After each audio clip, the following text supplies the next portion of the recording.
ജില്ലാ നേതാവ് കൂടിയായ ജെയിംസ് നമുക്കൊപ്പം ചേരുന്നു. ഡിവൈഎഫ്ഐ വളരെ മാതൃകാപരമായുള്ള ഒരു നടപടിയിലേക്ക് കടക്കുന്നു. അപ്പോഴും ഈ ജാർഖണ്ഡ് പോലീസൊക്കെ ഇങ്ങനെ നിൽക്കുകയും കേരള പോലീസിനോട് പോലും ഈ തരത്തിലല്ല നിയമ നടപടി എന്നൊക്കെ ചോദ്യം ചെയ്യുന്ന അവസ്ഥയിലേക്കൊക്കെ കടക്കുകയാണ്. വലിയ തരത്തിലുള്ള ഒരുപക്ഷെ സമ്മർദ്ദോ ഭീഷണിയോ ഒക്കെ വരാനുള്ള സാധ്യത ഉണ്ടാകും. അതുകൂടി കണക്കിലെടുത്തിട്ടാണോ നിങ്ങൾ ഇങ്ങനെ ഒരു പിന്തുണ പ്രത്യക്ഷമായിട്ട് തന്നെ നൽകാം എന്ന് തീരുമാനിച്ചത്? കേരളത്തിന്റെയും പ്രത്യേകിച്ച് ഡിവൈഎഫ്ഐയുടെ ഒരു മതനിരപേക്ഷ നിലപാടുണ്ട്. ആ നിലപാട് കൊണ്ട് തന്നെയാണ് ഡിവൈഎഫ്ഐ പൂർണ്ണമായ പിന്തുണ നൽകാൻ വേണ്ടി തീരുമാനിച്ചത്. ഇത് കേവലമായ ഏതെങ്കിലും മതങ്ങൾ തമ്മിലുള്ള വിഷയമല്ല. അവരിവിടെ നിങ്ങളുടെ റിപ്പോർട്ടർ സൂചിപ്പിച്ചതുപോലെ ഏത് മതത്തിന്റെ ഭാഗമായാലും അവർക്ക് ഒരുമിച്ച് കഴിയണമെന്ന് മാത്രമേ അവർ പറയുന്നുള്ളൂ. രണ്ടുപേരുടെയും മതാചാരങ്ങൾ അതുപോലെ തന്നെ അനുഷ്ഠിക്കാൻ രണ്ടുപേരും തയ്യാറാണ്. അതുകൊണ്ട് തന്നെ ഇതൊരു ലവ് ജിഹാദിന്റെ പേരിൽ ഉൾപ്പെടുന്നതുമല്ല. അങ്ങനെ ജീവിക്കുന്ന ഒരാളെ ഏതെങ്കിലും മതത്തിന്റെ പേരിൽ ആക്രമിച്ച് ഇല്ലാതാക്കാനുള്ള ശ്രമം സംഘപരിവാർ ഉൾപ്പെടെ നടത്തിക്കൊണ്ടിരിക്കുക. അവർ അഭയം തേടി വന്നത് കേരളത്തിലേക്കാണ്. ആ കേരളത്തിൽ വന്ന ഘട്ടത്തിൽ കായംകുളത്തെ പോലീസും ആലപ്പുഴ ജില്ലയിലെ പോലീസും അവർക്ക് കൊടുത്ത സംരക്ഷണം ഏറെ മാതൃകാപരമാണ്. അത് കേരളത്തിന്റെ പൊതുവികാരമാണ്. അതുകൊണ്ട് തന്നെ എന്ത് നഷ്ടം സംഭവിക്കേണ്ടി വന്നാലും ഇവർക്ക് പൂർണ്ണ സഹായവും സംരക്ഷണവും ഒരുക്കുക എന്നുള്ളത് ഡിവൈഎഫ്ഐ നിലപാടാണ്. ഈ ജാർഖണ്ഡ് പോലീസ് ഇതിനകത്ത് ഇപ്പോഴും തുടരുന്നു. ഇത് നിയമ വ്യവസ്ഥയെ വെല്ലുവിളിച്ചുകൊണ്ടുള്ള ഒരു നീക്കത്തിലേക്ക് ജാർഖണ്ഡ് പോലീസ് കടക്കുന്നു എന്ന് കൂടി ഡിവൈഎഫ്ഐ കരുതുന്നുണ്ടോ? തീർച്ചയായും ഇന്ത്യൻ ഭരണഘടന അനുസരിച്ച് അവർക്ക് പ്രായപൂർത്തിയായ ആളുകൾക്ക് ഒരുമിച്ച് ജീവിക്കാനുള്ള സ്വാതന്ത്ര്യം, മതം ഒരു തടസ്സമല്ല. ജാർഖണ്ഡ് പോലീസ് ഇപ്പോ ഇവിടെ സംഘപരിവാർ അജണ്ടയുമായി വന്ന് ഇവരെ അറസ്റ്റ് ചെയ്തുകൊണ്ട് പോയി. ആരെയും കിട്ടിയില്ലെങ്കിൽ ആ പെൺകുട്ടിയെങ്കിലും കിട്ടിയാൽ മതി എന്നാണ് പറയുന്നത്. അപ്പൊ അത് ഒരു കാരണവശാൽ അംഗീകരിക്കാൻ കഴിയുന്നതല്ല. നിയമവ്യവസ്ഥയെ തന്നെ വെല്ലുവിളിച്ചുകൊണ്ടാണ് ജാർഖണ്ഡ് പോലീസ് പോകുന്നത്. അങ്ങനെ നിയമവ്യവസ്ഥ തന്നെ വെല്ലുവിളിക്കാൻ തീരുമാനിച്ചാൽ അതിനെ ഉൾപ്പെടെ തടയുക എന്നുള്ളതാണ് ഡിവൈഎഫ്ഐ ലക്ഷ്യം വെച്ചിട്ടുള്ളത്. ജാർഖണ്ഡ് പോലീസ് അല്ലെങ്കിൽ ഏത് പോലീസ് വന്നാലും വിട്ടുകൊടുക്കാൻ ഞങ്ങൾ തയ്യാറല്ല. പക്ഷേ ഇത് ഏതെങ്കിലും തരത്തിൽ ഇത്തരം ഭീഷണികളും സമ്മർദ്ദങ്ങളും ഒക്കെ കൂടാനുള്ള ഒരു സാഹചര്യം, അങ്ങനെ ഒരു സമ്പൂർണ്ണമായിട്ടുള്ള ഒരു സുരക്ഷ ഇവർക്ക് ഉറപ്പാക്കേണ്ട ഒരു ബാധ്യത കൂടി അത് ഡിവൈഎഫ്ഐക്ക് കഴിയും എന്നുകൂടിയാണ് കരുതുന്നത്, അല്ലേ? ഡിവൈഎഫ്ഐക്ക് പൂർണ്ണമായി കഴിയും. ഡിവൈഎഫ്ഐ പൂർണ്ണമായി സംരക്ഷണം കൊടുക്കും. നിയമപരമായി ഗവൺമെന്റുമായി ആലോചിച്ച് സംരക്ഷണം കൊടുക്കാൻ കഴിയുന്ന തലങ്ങളിൽ അതും ആലോചിച്ച് ആ സംരക്ഷണം ഏർപ്പാട് ചെയ്യും. എന്തായാലും ഇപ്പോൾ ഹൈക്കോടതി അവർ റിട്ട് ഫയൽ ചെയ്തിട്ടുണ്ട്.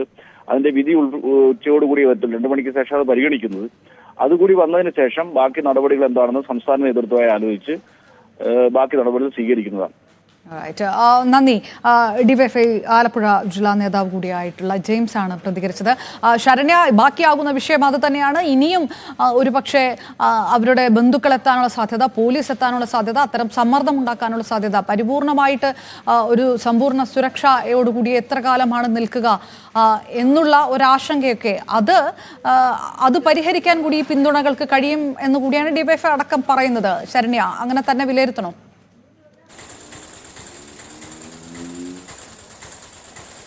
തീർച്ചയായിട്ടും ഡിവൈഎഫ്ഐയും യൂത്ത് കോൺഗ്രസും അടക്കമുള്ള യൂത്ത് കോൺഗ്രസ് നേതാക്കന്മാരും നമ്മളെ ബന്ധപ്പെട്ടിരുന്നു. അങ്ങനെ ആർക്കും ഇതിനകത്ത് വ്യത്യസ്ത അഭിപ്രായമില്ല. ഒരു മതസംഘടനകൾക്കും കേരളത്തിൽ ഈ വിഷയത്തിൽ വ്യത്യസ്തമായ അഭിപ്രായങ്ങളില്ല. അത്തരത്തിൽ ഒരു വിയോജിപ്പും ആരുടെയും ഭാഗത്തു നിന്ന് ഉയർന്നു വന്നിട്ടില്ല എന്നുള്ളത് വളരെ പ്രതീക്ഷ നൽകുന്ന ഒന്നാണ് എന്നുള്ളതാണ്. ഈ വിഷയത്തെ ആ രീതിയിൽ തന്നെ ഉൾക്കൊള്ളുന്നു എന്നുള്ളതും സന്തോഷകരമാണ്. ഇപ്പോൾ ഡിവൈഎഫ്ഐ ജില്ലാ സെക്രട്ടറി ജെയിംസ് ആണ് നമ്മളോട് സംസാരിച്ചത്. ഡിവൈഎഫ്ഐ പ്രവർത്തകർ ജെയിംസിന്റെ ഒക്കെ നേതൃത്വത്തിൽ വൈകിട്ട് ഹൈക്കോടതിയുടെ ഒരു ഇടപെടൽ എന്താണെന്ന് അറിഞ്ഞതിന് ശേഷം ഇവരെ കാണാം എന്നുള്ളത് അവർ കാണുമെന്ന് അവർ പറഞ്ഞിട്ടുണ്ട്. ഡിവൈഎഫ്ഐ നേതൃത്വത്തിൽ വധൂവരന്മാർക്ക് ഊഷ്മളമായ ഒരു സ്വീകരണം നൽകുന്നതിനെ കുറിച്ച് അവർ ആലോചിക്കുന്നു എന്നുള്ള കാര്യമൊക്കെ വ്യക്തമാക്കുന്നുണ്ട്. പക്ഷേ അവർക്ക് സമാധാനമായി, അതായത് ഈ വിവാഹം കഴിഞ്ഞ 2 പേർക്കും സമാധാനമായി ഒരു ദിവസം പോലും തുടരാൻ കഴിഞ്ഞിട്ടില്ല എന്നുള്ളതാണ് ഇവരുടെ ഒരു പ്രശ്നം. കാരണം വളരെയധികം സമ്മർദ്ദങ്ങൾ ഇവർ അനുഭവിക്കുന്നുണ്ട്.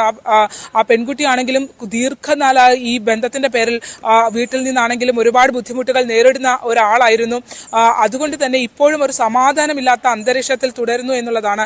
2 പേരും ക്വാളിഫൈഡ് ആയിട്ടുള്ള ആൾക്കാരാണ്. അവർക്ക് ഇപ്പോൾ ഈ ഗാലിബിനെ സംബന്ധിച്ചിടത്തോളം UAE എഞ്ചിനീയറായി ജോലി ചെയ്യുന്ന ആളാണ്. ഇവിടെ ഒന്ന് നിന്ന് സെറ്റിലായി അവർക്ക് പോയി ജോലി ചെയ്ത് മറ്റ് വിദേശത്തേക്ക് അടക്കം പോയി നിന്ന് ജോലി ചെയ്യാൻ കഴിയുന്ന ഒരു സാഹചര്യം ഉണ്ടാക്കണമെന്ന് മാത്രമാണ് അവർ അഭ്യർത്ഥിക്കുന്നത്. ആർക്കും മറ്റു ബുദ്ധിമുട്ടുകൾ ഒന്നും ഉണ്ടാക്കുന്നില്ല. ഇവിടെ ഈ ഗാലിബിന്റെ തന്നെ സുഹൃത്തായ രോഹിത് വഴിയാണ് വഴിയാണ്, കായംകുളംകാരനാണ്, അദ്ദേഹം വഴിയാണ് ഇവർ ഇവിടേക്ക് എത്തുകയും ചെയ്തിട്ടുള്ളത്. അത്തരത്തിൽ ഇതിനകത്ത് മതത്തിന്റെ ഒരു മോശം അവസ്ഥയെ എത്തിച്ചുകൊണ്ട് മതപരമായ വിവേചനത്തെ കൊണ്ടുവന്നാണ് ഈ വിഷയത്തെ ഇത്രയധികം മോശമാക്കാൻ ശ്രമിക്കുന്നത്. അതിനപ്പുറത്തേക്ക് കേരളത്തിന്റെ മനസാക്ഷി, അവരുടെ ആ ഒരു ബന്ധത്തിന്റെ സ്നേഹത്തിന്റെ മൂല്യം മനസ്സിലാക്കി ഒരു ഇടപെടൽ നടത്തുന്നു എന്നുള്ളതാണ് പ്രതീക്ഷാവഹം. അപർണ. ശരണ്യ സ്നേഹജൻ വിവരങ്ങൾ നൽകിയത്.